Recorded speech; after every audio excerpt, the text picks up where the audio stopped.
नमस्कार दोस्तों, स्वागत है सभी का आपके अपने YouTube channel online show DK में। आज हम आपके लिए लेकर आए हैं यहाँ पर सीटेट ऑनलाइन एग्जाम जनवरी 2023 के लिए एनालिसिस बेस्ड ईवीएस के टॉप मोस्ट क्वेश्चन जो कि आपके लिए हेल्पफुल होंगे आपकी आने वाली कंटिन्यू चलने वाली सीटेट एग्जाम जनवरी 2023 के लिए। तो बिल्कुल यहाँ पर क्वेश्चन आपको काफ़ी सिलेक्टेड मिलेंगे और टॉप 55 क्वेश्चन इसमें आज को देखने को मिलने वाले हैं। तो चलिए बात करते हैं कि आज हम कौन कौन से टॉपिक से यहाँ पर क्वेश्चन आपके लिए लेकर आए हैं। तो वो सभी टॉपिक यहाँ पर हमने कलेक्ट किए हैं जो कि 28 तारीख से लेकर के अभी तक कंटिन्यू जो एग्ज़ाम चल रही है इसी के एनालिसिस के आधार पर प्रश्न यहाँ पर उपलब्ध आपको करवाए जा रहे हैं। तो यहाँ पर कुछ टॉपिक की बात करेंगे हम। जो टॉपिक आपके लिए रहेंगे आज के इस वीडियो के अंदर, आप देखेंगे कला और संस्कृति, यानी कि कहीं पर नृत्य या कोई संस्कृति के बारे में पूछ लिया था कि ये कहाँ की कला है, कहाँ की संस्कृति है। तो कला और संस्कृति से आपको प्रश्न देखने को मिलेंगे, भोजन से संबंधित मिलेंगे, हर राज्य से संबंधित कोई ना कोई भोजन वगैरह का, व्यंजन वगैरह का प्रश्न आता है, देखने को मिलता है। इसी के साथ में आवास से संबंधित जीवों का हो, है ना, इनके आवास से संबंधित प्रश्न भी आपको देखने को मिलेंगे। जंगल अधिनियम से संबंधित प्रश्न आपको देखने को मिलेंगे। साथ ही साथ जल का घनत्व जो है उसका लगातार प्रश्न देखने को आता है, जिसमें कोई वस्तु कब तैरती है, कब डूबती है, इस प्रकार के प्रश्न इससे संबंधित पूछे जाते हैं। तो इससे संबंधित प्रश्न भी आपको देखने को मिलेंगे। साथ ही साथ जो रेशे होते हैं, तंतु होते हैं, उनसे संबंधित प्रश्न भी मिलेंगे। साथ ही हमारे जो त्योहार हैं उनसे संबंधित प्रश्न, और बात करें तो खाद्य पदार्थों के संरक्षण से संबंधित प्रश्न, और कृषि से संबंधित और जैव विविधता से संबंधित, इन्हीं के साथ साथ और भी टॉपिक हमारे रहेंगे जहां पर हम पर्यावरण संरक्षण से संबंधित कुछ प्रश्न देखेंगे।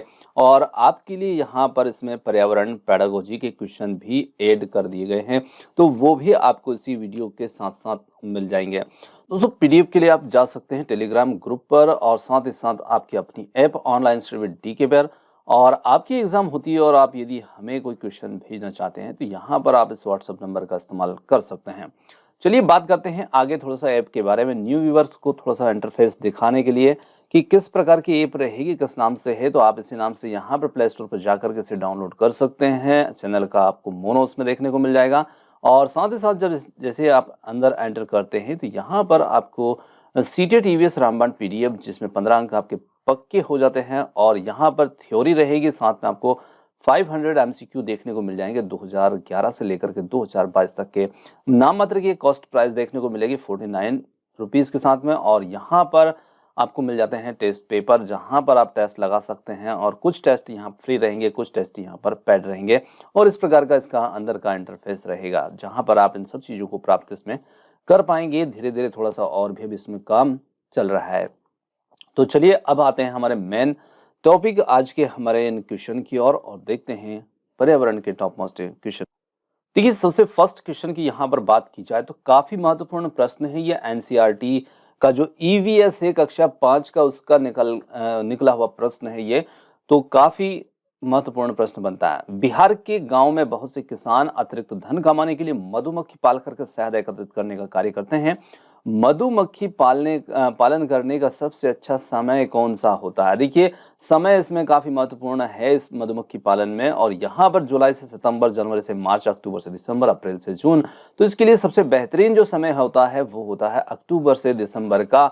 और अक्टूबर से दिसंबर का क्यों होता है? क्योंकि इस समय जो खेतों के अंदर सरसों के पौधे होते हैं उनमें पीले पीले फूल जो होते हैं वो काफी ज्यादा मात्रा में देखने को मिलते हैं, और यहाँ पर मधुमक्खियों को यहाँ पर मकरंद इकट्ठा करने के लिए पर्याप्त अवसर मिलते हैं। इस मौसम में ज्यादा से ज्यादा शहद का उत्पादन होता है, तो इसीलिए अक्टूबर से दिसंबर का महीना जो होता है ये काफी महत्वपूर्ण होता है मधुमक्खी पालन करने का सबसे अच्छा समय।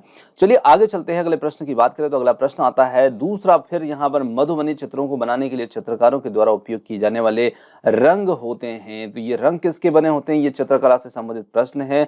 और यहाँ पर मधुबनी जो चित्रकला है वो काफी महत्वपूर्ण है। अक्सर इसके बारे में प्रश्न पूछा था। आप सीटेट के प्रीवियस ईयर क्वेश्चन पेपर को उठा के देखेंगे तो वहां पर निश्चित रूप से आप देखेंगे कई बार ये प्रश्न पूछा जा चुका प्रश्न है।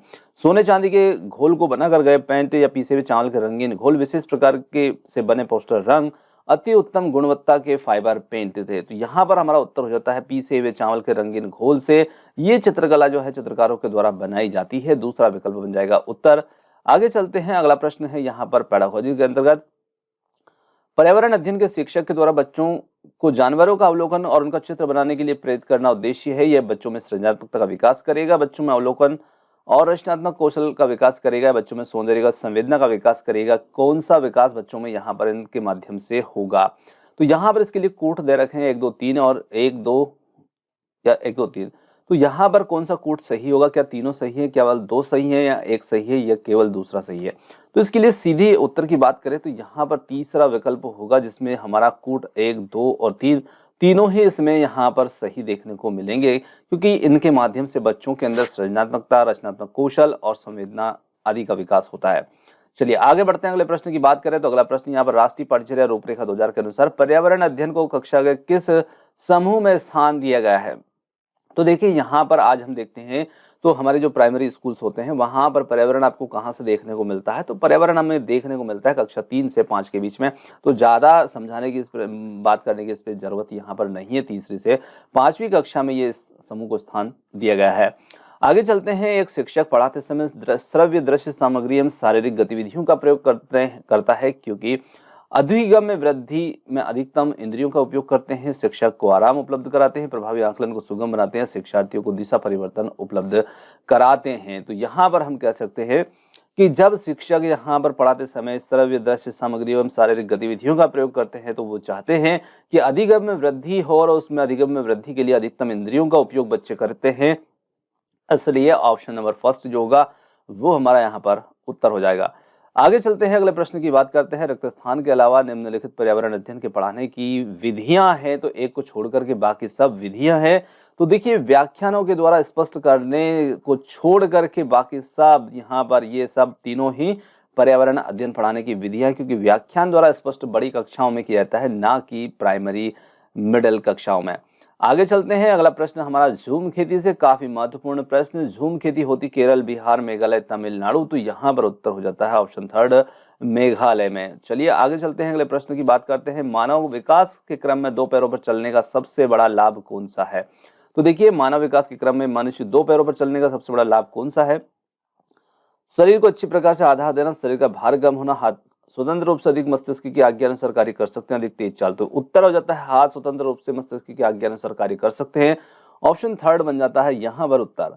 डिस्लेक्सिया मुख्यतः डिस्लेक्सिया मुख्यतः की समस्या के साथ संबंधित है। तो डिस्लेक्सिया को हम सभी जानते हैं, काफी बार आ चुका प्रश्न है। तो सीधे से यहाँ पर बात करें, ये पठन संबंधी विकार है और पढ़ने से संबंधित होगा, ज्यादा बात नहीं करेंगे। पर्यावरण अध्ययन की पाठ्य पुस्तकों में अभ्यास एवं गतिविधियों को उपलब्ध करवाना चाहिए। तो हम देखते हैं पर्यावरण अध्ययन की जो कक्षाएं होंगी वहां पर आप कई सारे अभ्यास देखेंगे, कई सारी गतिविधियां देखेंगे, और वो सब गतिविधियां आप देखते हैं तो वो पाठ के अंदर ही आपको देखने को मिलेगी। जैसे जैसे आप पाठ को पढ़ते जाएंगे उसमें अभ्यास गतिविधियां आपको शामिल मिलेंगी, तो वो हमारे प्रकरणों में अंतर्निर्मित ही होती हैं, और इसीलिए उत्तर 1 यहाँ पर बन जाएगा इस प्रश्न का उत्तर। प्राथमिक स्तर पर बच्चों के आकलन करने का सर्वश्रेष्ठ तरीका कौन सा है? प्रयोग, गृह कार्य, पोर्टफोलियो, योगात्मक कार्य, आवधिक परीक्षाएं। तो यहाँ पर बच्चों के प्राथमिक स्तर बच्चों का आकलन करने का सबसे अच्छा तरीका होता है उनका पोर्टफोलियो, और ऑप्शन 2 हो जाता है इसमें उत्तर। जो व्यक्ति जंगल में कम से कम 25 वर्षों से रह रहे हैं उनका उस जंगल भूमि पर उस पर होने वाली पैदा होने वाली वस्तुओं पर अधिकार है, और ये जनादेश किसके द्वारा दिया गया था? भूमि अधिग्रहण अधिनियम 1894, संविधान आदेश विधेयक 2012, भारतीय जंगल अधिनियम 1927, या फिर जंगल अधिकार अधिनियम 2007। तो यहाँ पर यदि हम बात करें तो ये अधिनियम जो है जंगल अधिकार अधिनियम 2007 के द्वारा ये यहाँ पर कहा गया है कि जो कोई 25 वर्षों से जंगल में रह रहा है तो उस जंगल भूमि में और उससे पैदा होने वाली वस्तुओं पर उसका अधिकार है। ऑप्शन नंबर 4 यहाँ पर बन जाता है उत्तर। आगे बात करते हैं, यहाँ पर ओजोन से संबंधित प्रश्न जो है अक्सर हमें देखने को मिलते हैं। तो पर्यावरण 1992 में पर्यावरण सुरक्षा से संबंधित प्रथम पृथ्वी सम्मेलन जो था ये कहाँ पर हुआ था? तो यहाँ पर बात की जाए इस सम्मेलन की तो ये कहाँ पर हमें देखने को मिला था? तो ये मिला था कोपेनहेगन, रियो डी जेनेरो, या फिर वाशिंगटन या स्टॉकहोम। तो यहाँ पर उत्तर हो जाता है हमारा option number 2, Rio de Janeiro, option number 2। चलिए क्योटो प्रोटोकॉल जो है ये किससे संबंधित है? तो क्योटो प्रोटोकॉल जो है ये किससे संबंधित होगा? यहाँ पर नस्ल संरक्षण, जलवायु परिवर्तन, नम भूमि संरक्षण या औषधि पौधे। तो ये हमारे जलवायु में परिवर्तन से संबंधित रहेगा क्योटो प्रोटोकॉल, और ऑप्शन 2 जो होगा ये हमारा इसमें सही उत्तर रहेगा। चलिए ग्रीन मफलर की बात करें तो ग्रीन मफलर जो होता है किससे संबंधित है, यहाँ पर है वायु प्रदूषण, मृदा प्रदूषण, ध्वनि प्रदूषण, जल प्रदूषण। तो ये हमें देखने को मिलता है ग्रीन मफलर जो होता है ये ऑप्शन नंबर 3 यहाँ पर रहेगा ध्वनि प्रदूषण से संबंधित। तो हम देखते हैं कि औद्योगिक क्षेत्रों में सड़कों के दोनों साइड में आपको पेड़ पौधे लगे हुए दिखने को मिलेंगे और इनके माध्यम से यहाँ पर ध्वनि प्रदूषण को कम करने का प्रयास किया जाता है। थर्ड विकल्प हो जाता है इसमें उत्तर। दुनिया में सबसे बड़े मुहाने का मैंग्रोव वन कहाँ पर स्थित है, तो यहाँ पर सुंदर राष्ट्रीय उद्यान, नंदा देवी फूलों की घाटी राष्ट्रीय उद्यान, केवला देवी राष्ट्रीय उद्यान या फिर है मानस वन्य जीव अभ्यारण्य। तो यहाँ पर बात की जाए तो ये आपको सब दुनिया के सबसे बड़े मुहाने का मैंग्रोव वन जो है वो आपको देखने को मिलेगा। ऑप्शन नंबर फर्स्ट सुंदर वन राष्ट्रीय उद्यान ऑप्शन फर्स्ट है। चलिए आगे चलते हैं, अगले प्रश्न की बात करें। महासागरों में पाए जाने वाले प्रवाल भित्तियों के विरंजन का प्रमुख कारण क्या है? तो देखिए प्रवाल भित्तियों में विरंजन जो है वो हमें देखने को मिलता है, वो मिलता है ग्लोबल वार्मिंग की वजह से, और ग्लोबल वार्मिंग के कारण ही ये विरंजन भी हमें देखने को मिलता है। साथ ही साथ ताजमहल का संरक्षण भी देखने को मिलता है। आगे चलते हैं, अगला प्रश्न आता है पसंद नापसंद के बारे में चर्चा करते समय किसी छात्र ने कहा मुझे और मेरी माँ दोनों को सांप खाना बहुत पसंद है। जब भी हमारे सांप खाने की इच्छा होती है तो हमारे पास किसी होटल में जाकर लिंगोफेन खाते हैं। ये छात्र कहाँ का हो सकता है? तो देखिए छात्र और माँ दोनों ही यहाँ पर सांप खाना पसंद करते हैं।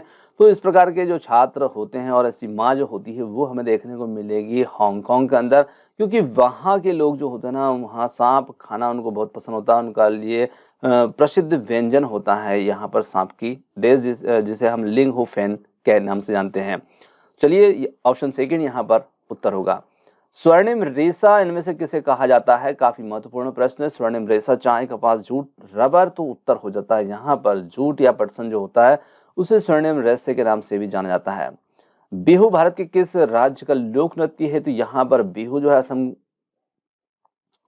ऑप्शन थर्ड जो होगा ये बिहू भारत के असम राज्य का लोक नृत्य रहेगा, ऑप्शन थर्ड। आगे चलते हैं, चावल को पॉलिश करने पर कौन सा विटामिन इसमें नष्ट हो जाता है? यहाँ पर अस्कॉर्बिक, कैल्सीफेरल, थायरॉक्सिन या फिर थायमिन। तो यहाँ पर उत्तर जो होगा वो हो जाता है थायमिन नामक विटामिन, ये नष्ट हो जाता है। और इस थायमिन का रासायनिक नाम होता है विटामिन B1 का ही रासायनिक नाम थायमिन है, और यहाँ पर विटामिन B1 भी हम इसे कह सकते हैं। चलिए बंदर, शेर तथा चूहे के घर क्रमशः हैं। तो बंदर, शेर और चूहे के घर में तीनों के घर क्रम से देखने हैं। तो देखिए बंदर रहता है पेड़ पर, शेर रहता है गुफा में, चूहा रहता है बिल में, और ऑप्शन थर्ड हो जाता है यहाँ पर इनके लिए सही उत्तर। एक विज्ञान शिक्षिका श्वसन प्रकरण पढ़ाने के बाद परीक्षा का आयोजन करती है। देखती है कि अधिकांश विद्यार्थी श्वसन और सांस लेने के बीच में अंतर को नहीं समझते हैं।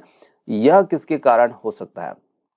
तो यहाँ पर यह उनकी कक्षा अध्यापिका नहीं है, विद्यार्थी प्रश्न को सही तरीके से नहीं समझ सके। शिक्षिका की कक्षा में प्राय बहुत ही अनुशासनहीनता रहती है।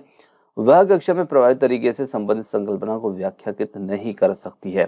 तो यहाँ पर हम कह सकते हैं कि जब बच्चे इन दोनों के बीच में अंतर नहीं समझते हैं तो इसके कारण यहाँ पर हमें देखना, और कारण होगा कि शिक्षिका ने प्रभावी तरीके से संकल्पना को व्याख्याकित नहीं किया। आगे चलते हैं, रक्त की जांच द्वारा किसकी उपस्थिति से मलेरिया की पहचान होती है? मलेरिया की पहचान यहाँ पर लाल रक्त कोशिकाओं में मलेरिया परजीवी या प्लाज्मोडियम की, या फिर रक्त में क्षतिग्रस्त यकृत कोशिकाएं, रक्त में मच्छर के लार्वे, लाल रक्त कोशिकाओं में मच्छर के अंडे। तो उत्तर हो जाता है फर्स्ट विकल्प के साथ में लाल रक्त कोशिकाओं में मलेरिया परजीवी की उपस्थिति से इसकी पहचान होगी। नींबू साधारण पानी में डूब जाता है लेकिन नमकीन पानी में तैरता है, यह अभी अभी आया हुआ प्रश्न है। कारण हमें बताना है। नींबू का घनत्व नमकीन पानी से कम होता है, नमकीन पानी में कम हो जाता है। नमकीन पानी का घनत्व साधारण पानी के घनत्व से अधिक होता है, या साधारण पानी का घनत्व नमकीन पानी के घनत्व से अधिक होता है, या नींबू का घनत्व नमकीन पानी में अधिक हो जाता है। तो देखिए यदि हम यहाँ पर बात करें तो इसमें हमारा उत्तर होगा नमकीन पानी का घनत्व जो होता है साधारण पानी के घनत्व से अधिक होता है, और इसीलिए ये इसमें तैरता है। आगे चलते हैं, वर्ली एक पारंपरिक कला है, कला का प्रकार है, और वर्ली नामक स्थान किस राज्य में है? तो यहाँ पर हमसे पूछा है इसके राज्य का नाम, तो महाराष्ट्र, उड़ीसा, राजस्थान, बिहार। तो इस प्रश्न के लिए हमारा सही उत्तर होगा ऑप्शन नंबर फर्स्ट। वर्ली जो है ये महाराष्ट्र में पाई जाने वाली एक पारंपरिक जनजाति के नाम पर ही इसका नाम जो है ये रखा है। चलिए आगे चलते हैं, मिथिला लोक चित्रकला का लोकप्रिय नाम है। वारली, मांडना या मधुबनी या फिर है अल्पना। तो यहाँ पर उत्तर हो जाता है ऑप्शन नंबर थर्ड, मधुबनी। चलिए, और ये बिहार राज्य की प्रचलित शैली है। चांग पर जनजाति पाई जाती है, ये कहाँ पर देखने को मिलती है? लद्दाख, मणिपुर, असम, सिक्किम। तो यहाँ पर उत्तर हो जाता है चांग पर जनजाति जो है ये हमें देखने को मिलती है लद्दाख में। ऑप्शन फर्स्ट है। बीज अंकुरण की अवधारणा को पढ़ाने का सबसे प्रभावी तरीका क्या रहेगा? तो यहाँ पर बात करें हम बीज अंकुरण को पढ़ाने के लिए सबसे प्रभावी तरीके की, अंकुरित बीजों को यहाँ पर बीजों का फोटो दिखाना। आगे चलते हैं, अगला प्रश्न है यहाँ पर बीज अंकुरण की अवधारणा को पढ़ाने का सबसे प्रभावी तरीका कौन सा है? अंकुरित बीजों का फोटो दिखाना या फिर बोर्ड पर चित्र बनाते हुए अंकुरण के चरणों को प्रदर्शित करना, कक्षा में अंकुरित बीजों को दिखाना और अंकुरण की प्रक्रिया को स्पष्ट करना, या फिर बीज बोने, अंकुरण के विभिन्न चरणों का अवलोकन करने और उनका चित्र बनाने की गतिविधि बच्चों को निष्पादित करने के लिए कहना। फोर्थ विकल्प यहाँ पर बिल्कुल सही है, जहां पर हम उनके चरणों का अवलोकन करेंगे और गतिविधि को संपादित करने के लिए कह सकते हैं फोर्थ विकल्प के साथ। पर्यावरण शिक्षा का उद्देश्य क्या रहेगा? पर्यावरण शिक्षा का उद्देश्य क्या होता है? तो पर्यावरण की सुरक्षा तथा संरक्षण या इसके संसाधनों का अधिकतम उपयोग या न्यूनतम उपयोग या इनमें से कोई नहीं। तो देखिए, हमारा उद्देश्य ही होता है पर्यावरण की सुरक्षा और संरक्षण करने का, और यही इसलिए पर्यावरण की शिक्षा का उद्देश्य होता है। पर्यावरण अध्ययन की कक्षा में बच्चों के अनुभवों को महत्व देना चाहिए, क्यों देना चाहिए? तो यहाँ पर बच्चों को अपनी बात बताने में आनंद आता है, इससे बच्चों का अदायी कौशल परिमार्जित होता है, अभिव्यक्ति के कौशल का विकास होता है, विषय को बच्चों के अनुभव से जोड़ने पर सीखने की प्रक्रिया को बढ़ावा मिलता है। तो कौन सा यहाँ पर उत्तर रहेगा? तो हम कह सकते हैं कि इसमें हमारा जो उत्तर रहेगा वो विषय को बच्चों के अनुभव से जोड़ने पर सीखने की प्रक्रिया को बढ़ावा मिलता है। चलिए, निम्नलिखित में से कौन सा एक अभिप्रेत शिक्षण का संकेत होता है? कक्षा में अधिकतम उपस्थिति, बच्चों के द्वारा प्रश्न पूछना, एकदम खामोशी, गृह कार्य पूर्ण करना। तो बच्चों के द्वारा जब प्रश्न पूछे जाते हैं तो निश्चित रूप से ये एक अभिप्रेत शिक्षण का संकेत हमें मिलता है, जहां पर बच्चे प्रश्न करते हैं। पर्यावरण अध्ययन के छात्रों के लिए आप कौन से चैनल देखने का सुझाव देंगे? National geography, discovery, animal planet या फिर उपरोक्त सभी? तो ये सभी चैनल जो हैं ये हमारे पर्यावरण से जुड़े हुए वन, जंगल, जीवों आदि सभी को दिखाते हैं, तो इन सभी का सुझाव हम देंगे। आगे चलते हैं, कांच के जार तथा बोतल को उनमें अचार भरने से पूर्व सूर्य की धूप में अच्छी तरह सूखा जाता है, ऐसा क्यों? उनके तापमान में वृद्धि करने के लिए, उनसे धूल हटाने के लिए, नमी को पूर्णतः हटाने के लिए और अचार को स्वादिष्ट बनाने के लिए। तो यहाँ पर हम कह सकते हैं कि जब उन्हें धूप में सुखाया जाता है तो उसका कारण होता है कि उनकी जो नमी होती है उसे हटाने के लिए। तो यहाँ पर कह सकते हैं नमी को पूर्णतः हटाने के लिए ही इनको सुखाया जाता है। आगे चलते हैं, कक्षा 5 की पर्यावरण अध्ययन की पाठ्यपुस्तक का एक पाठ है जिसमें उसी से ठंडा उसी से गर्म डॉक्टर जाकिर हुसैन के द्वारा लिखी गई कहानी है, और उन्होंने बच्चों के लिए ऐसी कई कहानियां लिखी। वे अपनी मृत्यु के समय क्या थे, किस पद पर थे? भारत के न्यायाधीश, भारत के उपराष्ट्रपति, भारत के राष्ट्रपति, भारत के प्रधानमंत्री। तो यहाँ पर ये पाठ जो है ना, ये पर्यावरण में हमें देखने को मिलता है, और यहाँ पर उत्तर हो जाता है वो भारत के राष्ट्रपति के पद पर रहे थे 1967 से लेकर के 1969 तक। चलिए आगे चलते हैं, हमारे देश में नीचे दिए गए किस भाग में खाने की चीजें जैसे टैपियोका और नारियल को लोग अपने घर के आंगन में उगाते हैं और इन्हें इनसे बने खाने का स्वाद बहुत अच्छा लगता है? तो यहाँ पर हम बात करें तो असम, गोवा, केरल, आंध्र प्रदेश। तो ये हमें देखने को मिलते हैं ऑप्शन सेकेंड, गोवा में, और सेकेंड विकल्प उत्तर होगा। बर्फीले पहाड़ों पर चढ़ते समय पर्वतारोहियों को विटामिन सी और आयरन की गोलियों के साथ गर्मा गर्म चॉकलेट वाला दूध नाश्ते में दिया जाता है। क्यों दिया जाता है, इसका कारण जानने का प्रयास करेंगे। अधिक तापमान के लिए, अधिक घबराहट से बचने के लिए, ठंड से बचाव और स्फूर्ति के लिए, या फिर गर्मी से बचाव और ताकत के लिए? तो देखिए, यहाँ पर ठंड से बचाव, स्फूर्ति और शक्ति के लिए दिया जाता है। ऑप्शन थर्ड यहाँ पर हमारा इसमें उत्तर होगा। आगे चलते हैं, अगला प्रश्न आता है, हमारे देश में नई फसल आने की खुशी में अलग अलग क्षेत्रों में अलग अलग त्योहार से संबंधित त्योहारों का समूह इनमें से कौन सा है? तो देखिए, जब नई फसल आने की खुशी में अलग अलग क्षेत्रों में त्योहार जो मनाए जाते हैं और उन त्योहारों के समूह की इसमें बात की जाती है, तो वो समूह हमारा रहेगा मकर संक्रांति, पोंगल, बैसाखी आदि जो त्योहार हैं ये फसल पकने की खुशी में मनाए जाने वाले त्योहार हैं। Option second. डॉक्टर कहते हैं कि छोटे बच्चों के लिए गाय का दूध बहुत गुणकारी होता है। वे ऐसा क्यों कहते हैं? क्योंकि गाय का दूध अन्य पशुओं के दूध की अपेक्षा मीठा, पतला पतला, ताजा, पाचक व पौष्टिक या वसा युक्त होता है। तो यहाँ पर डॉक्टर का ऐसा कहने का जो कारण है वो है निश्चित रूप से कि गाय का दूध जो होता है ना, पाचक और पौष्टिक होता है। ऑप्शन थर्ड हो जाता है इसमें हमारा उत्तर। एक वन्य जीव सोसाइटी की रिपोर्ट के अनुसार गिद्धों की संख्या में 1970 से 2020 तक 60% कमी आई। गिद्धों की संख्या में कमी आने के कारण क्या है?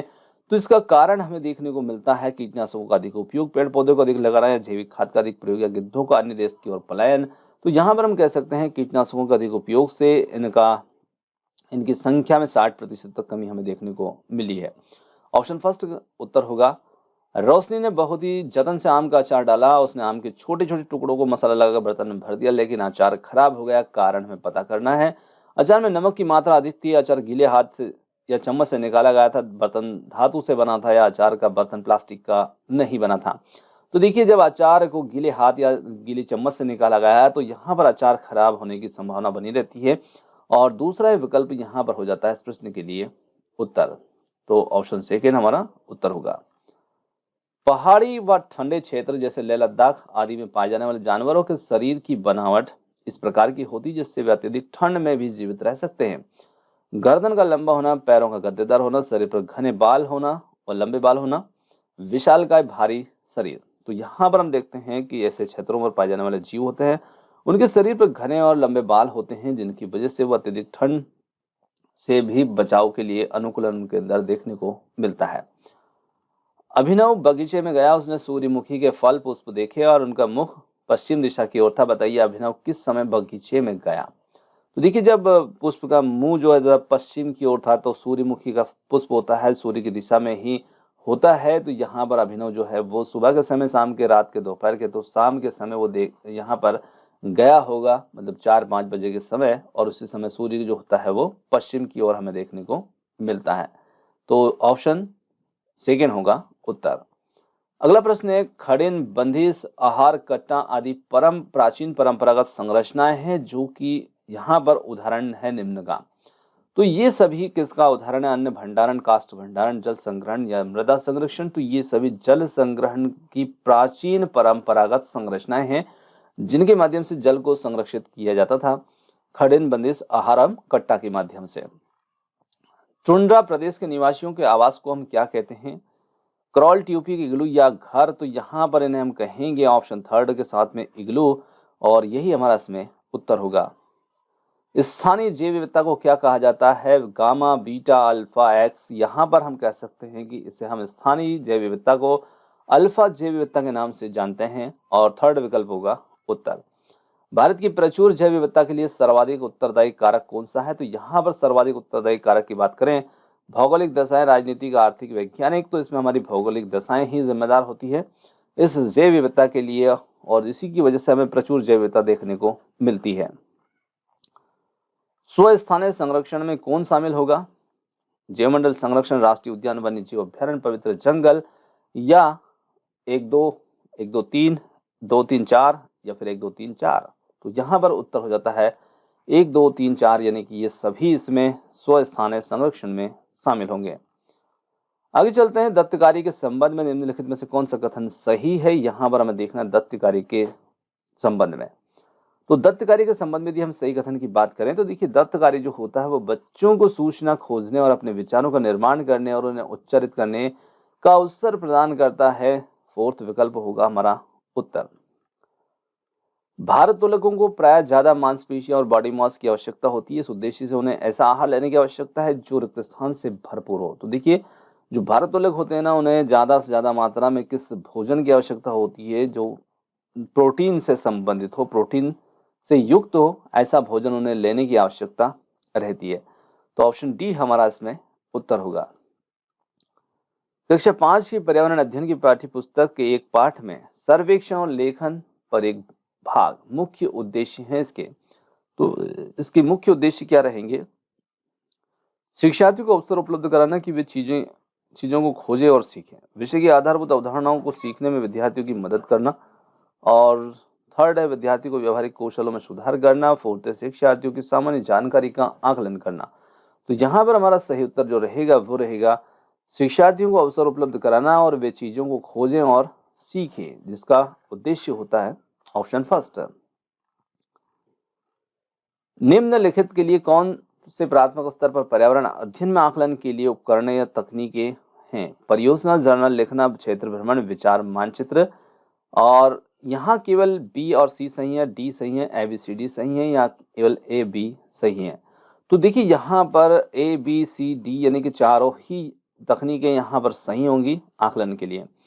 तो ऑप्शन थर्ड। नीचे दिए गए खेती करने के विवरण को पढ़िए और इस ढंग की पहचान कीजिए। एक फसल काटने के पश्चात खेत को कुछ वर्षों के लिए खुला छोड़ दिया जाता है। इसमें कुछ भी उगाया नहीं जाता है। इस भूमि में बांस या अन्य खरपतवार जो भी उग जाते हैं उन्हें उखाड़ा नहीं जाता, काट कर जला दिया जाता है। ये राख भूमि को उर्वर बनाती है और जब यह भूमि खेती के लिए तैयार हो जाती है तो उसे हल्का खोदा जाता है। भूमि को जोता नहीं जाता, उस पर बीज छिड़क दिए जाते हैं। तो ये किस प्रकार की खेती होती है? तो ये सिंचाई, सहकारी, झूम खेती या सीढ़ी नुमा? तो ये खेती जो होती है झूम खेती होती है, ऑप्शन थर्ड। जब कोई सवेरा अपना वाद्य यंत्र बीन को बजाता है तब सांप उसकी ध्वनि पर अपने सिर को इधर उधर घुमाता है। आपके विचार से सांप वाद्य यंत्र के प्रति कैसे अनुक्रिया कर रहा है? तो यहाँ पर उस वाद्य यंत्र की गति को देखकर, उस वाद्य यंत्र के द्वारा कंपनों के प्रति अनुक्रिया करके, वाद्य यंत्र को सूंघकर, उस वाद्य यंत्र की ध्वनि को सुनकर। तो यहाँ पर उत्तर हो जाता है हमारा उस वाद्य यंत्र के द्वारा उत्पन्न कंपनों के प्रति अनुक्रिया करके। मानव के पेट में अमाशय रस की प्रकृति होती है, वह भोजन के पाचन में सहायता करता है। तो अमाशय रस की जो प्रकृति होती है वो क्षारी, उभयधर्मी, उदासीन या फिर अम्लीय। तो ये जो प्रकृति होती है हमें देखने को मिलती है ऑप्शन फोर्थ के साथ में, अम्लीय। तो ऑप्शन फोर्थ यहाँ पर उत्तर होगा। दोस्तों यहाँ पर आज के हमारे पर्यावरण अध्ययन से संबंधित जो टॉप 55 क्वेश्चन थे ये समाप्त होते हैं। और यहाँ पर तरह तरह जगह जगह से आपके लिए क्वेश्चनों को इकट्ठा किया है जिस टॉपिक से प्रश्न पूछे गए थे। और आगे भी इसका सेकेंड पार्ट, थर्ड पार्ट हम आपके लिए जल्द ही लेकर आएंगे। आपने जो समय दिया उसके लिए बहुत बहुत धन्यवाद। Thanks for watching. मिलते हैं जल्दी ही एक और नए किसी वीडियो के साथ। धन्यवाद।